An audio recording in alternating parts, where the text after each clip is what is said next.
If you had to close your eyes and draw a line straight across a piece of paper, how well would you be? Or if you had to close your eyes and draw a building, how good would you be? Well, today we're talking about improving drawings as a designer. Hey guys, I'm Kule from Cade, and I talk about anything and everything to do with architecture and interior design. Drawing is the #1 way for a designer to communicate. It is the #1 way for a designer to communicate to clients, to consultants, and to peers.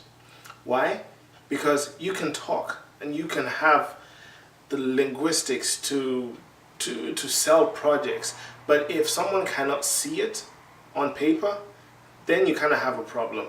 If you're taking a client to a place and you're trying to show them how you're going to utilize the space, how you're going to make things look beautiful, how you're going to drop the ceiling, how you're going to add track lighting, or how certain coves are going to be created, it's going to be difficult if they cannot see it on paper.